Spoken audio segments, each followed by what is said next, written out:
I am so tired of women trying to push themselves down and pushing their light down because obviously for one a man, but even for other women, don't try to push your light down. Don't try to push yourself down. Don't try to minimize yourself for anyone else. Let's stop minimizing ourselves for other people. Okay? In 2024, let's just go ahead and do that.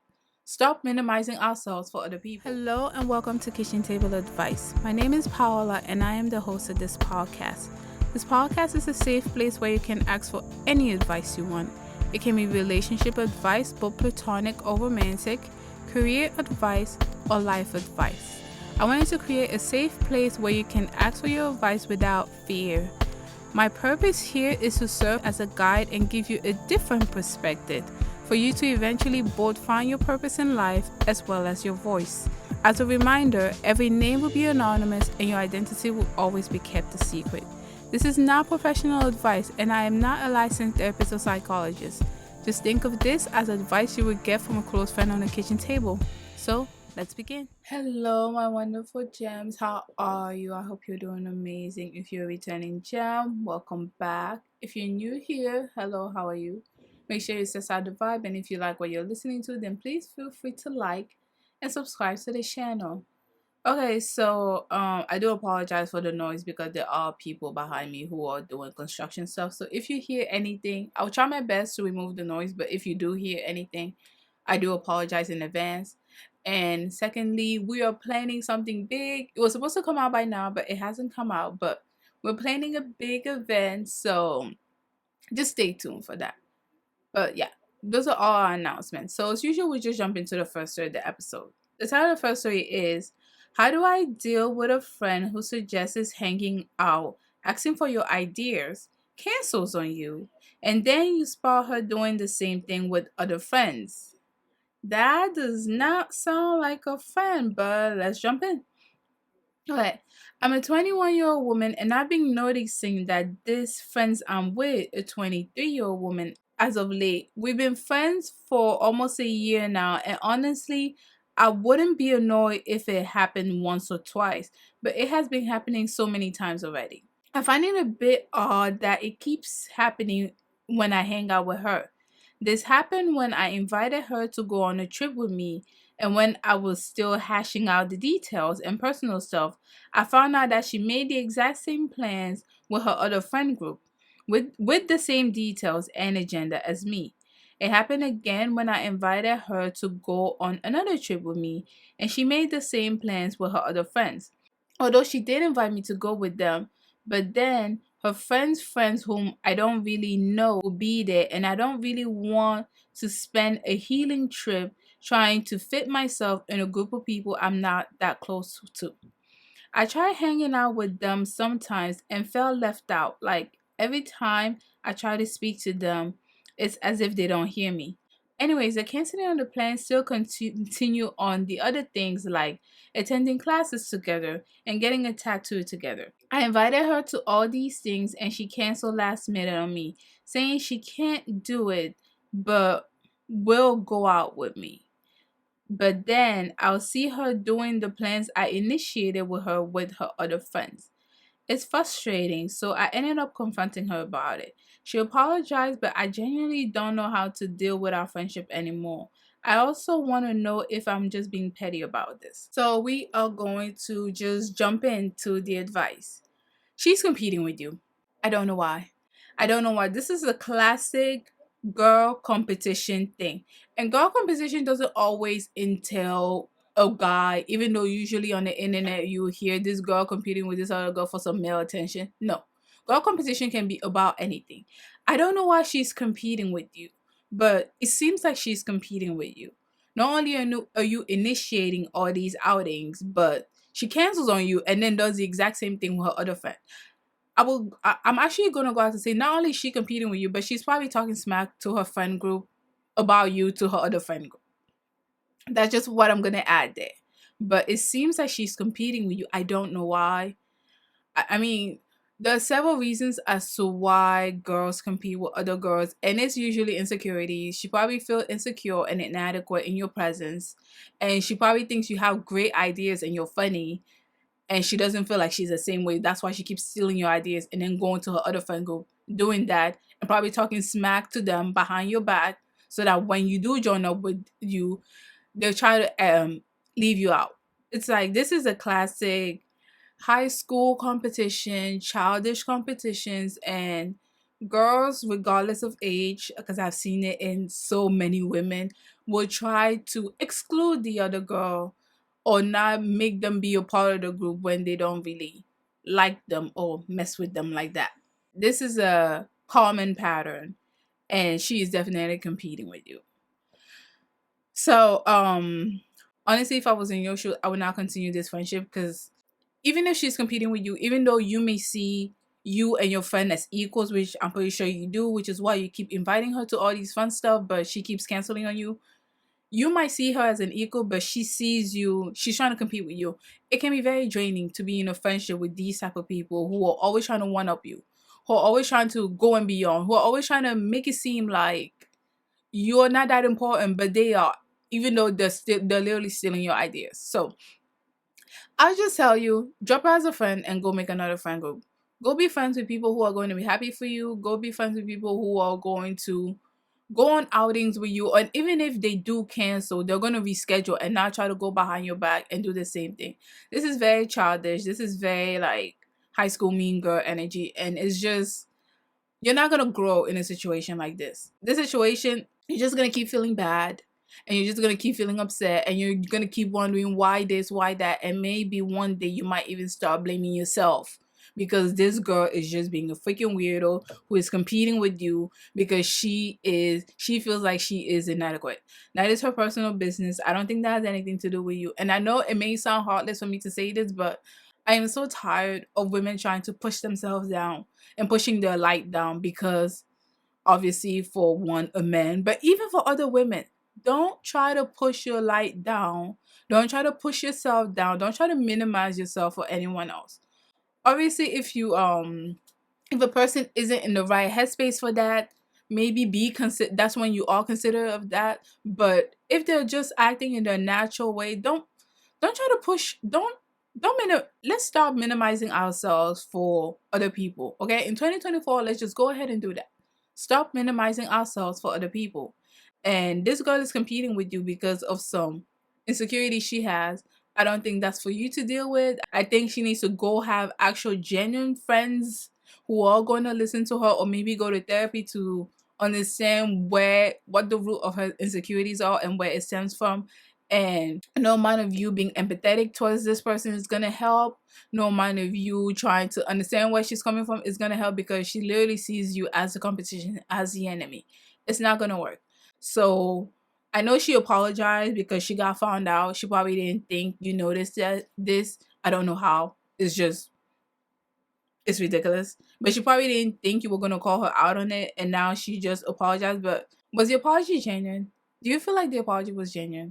Because this has happened to me, this has happened to my friends, but whenever someone is always like competing with us, or I've seen someone compete with me or my friends, they will apologize, especially when they're women, right? They will apologize, but the apology is never genuine. It's always some baseline thing. Oh, I'm sorry, this. And then they go back and do the exact same thing. That's why I'm just telling you, just drop her as a friend and go get another friend group. It's just save yourself the heartache, save yourself some peace, and just go do your own thing. But if you disagree with my advice or you agree with my advice, please let me know in the comment section below. And if you think I was spot on with this advice, or if I was wrong, I'm open to criticism.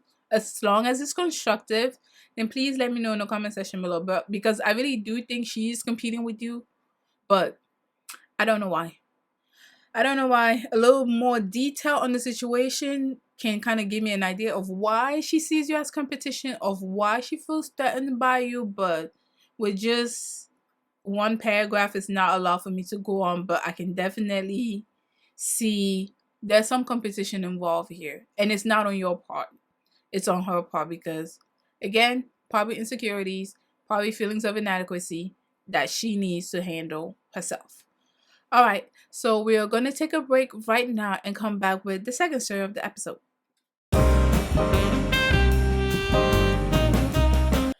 All right, so we are back with the second story of the episode, and this one is a little shorter, but we're back with the second story, and the title is How Do I Find Out Who I Am and Be True to Myself After Experiencing a Lot of Trauma and Grief?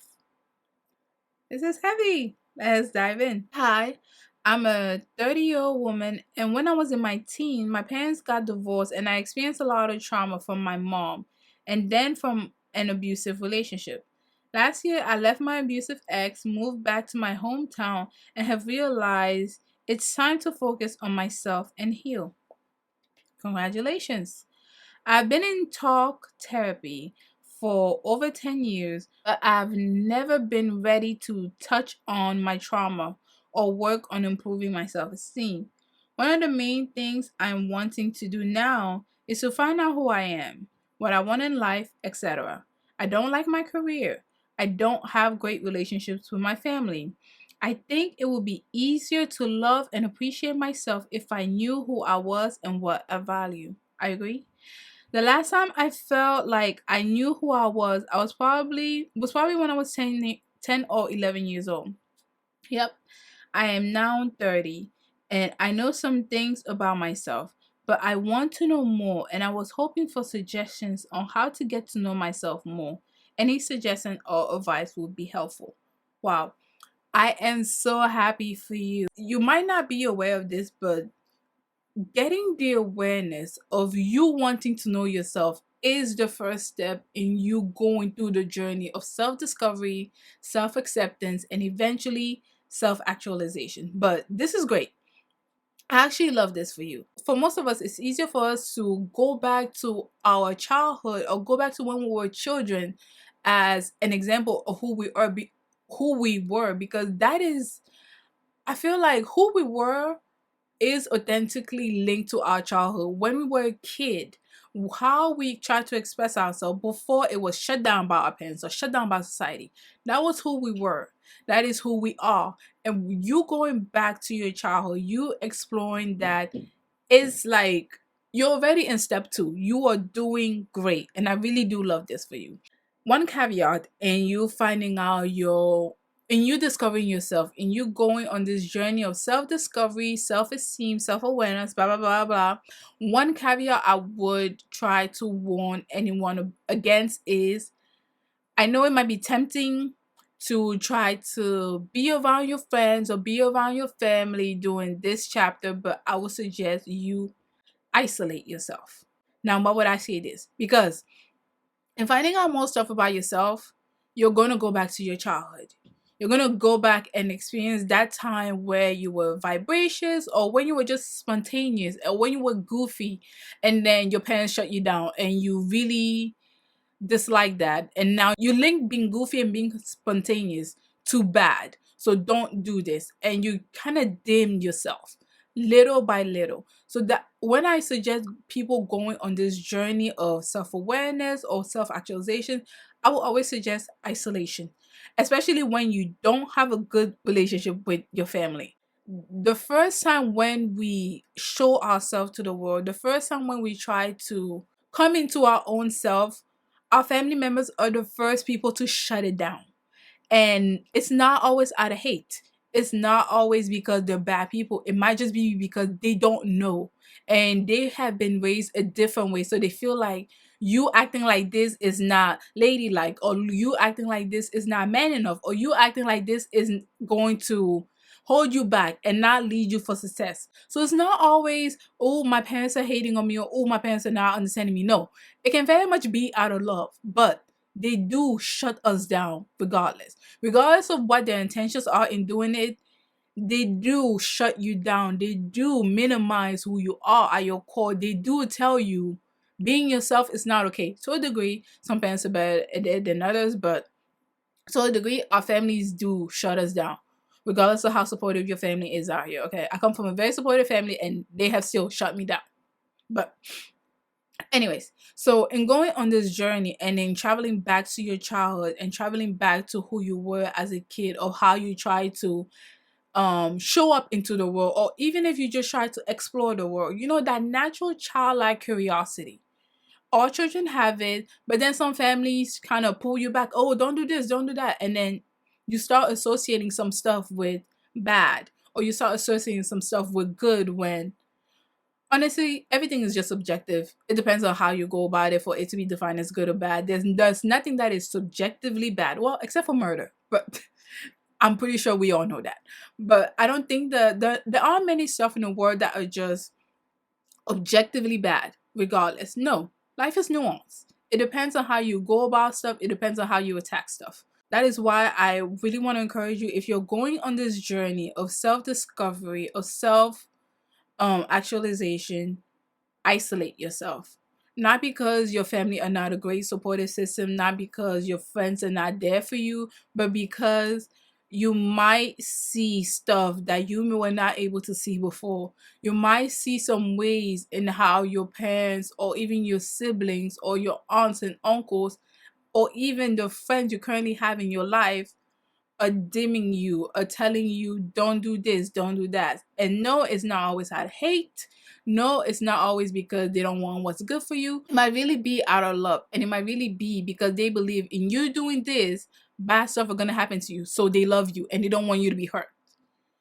But yeah, that is why, oh my gosh, there's this lovely quote. I don't know where I read it, but it was like, but it basically goes, don't ask advice from people who have not realized their dreams. And I know it sounds harsh, but hear me out.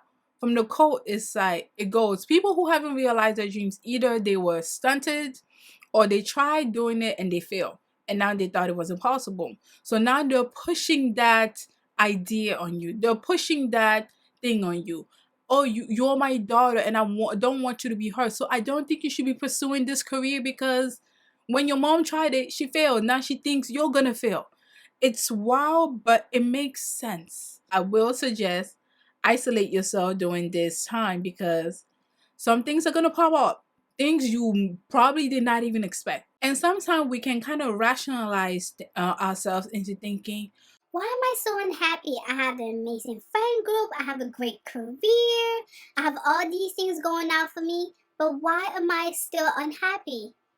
it's because you don't know who you are at your core. It's because you are probably not fulfilling your emotional needs. That's for one. That's why sometimes I talk about emotional needs here. You're probably, for one, not fulfilling your emotional needs. You probably don't know who you are at your core. And you might not have strong values you stand on. You might have a couple here and there. But what really defines who you are? And this is why I always tell you, your career does not define you. Your intelligence does not define you. Obviously, your looks do not define you. You need to find the definition of who you are from the inside, not from the outside. This is also why I preach for internal validation. Don't seek out external validation. A lot of people are going to try to tell you this is who you are, this is who you are, this is who you are, but you need to come into that realization yourself. And that is how you're able to stand on your foundation. And no matter what anybody says, you're like, I don't care. I know who I am. It really does not matter. I really love this for you. And I apologize for all the ramblings and the talkings, but I'm going to put the quote here somewhere because it was such a great quote. And when I read it, I was like, oh my gosh, that makes so much sense.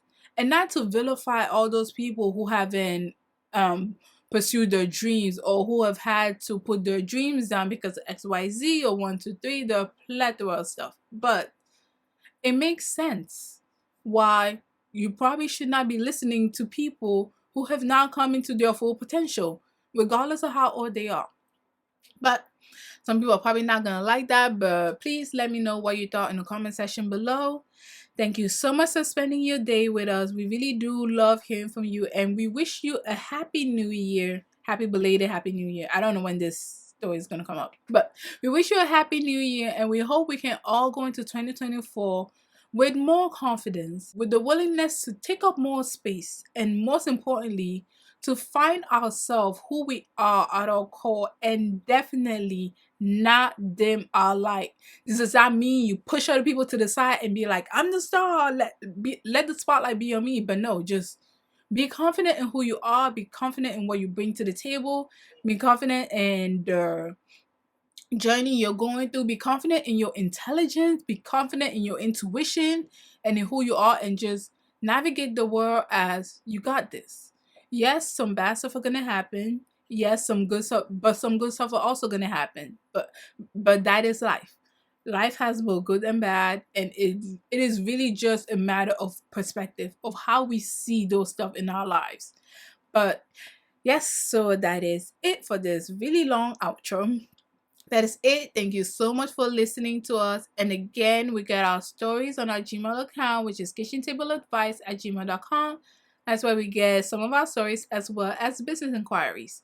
So thank you for spending your day with us, and we see you next week. Bye.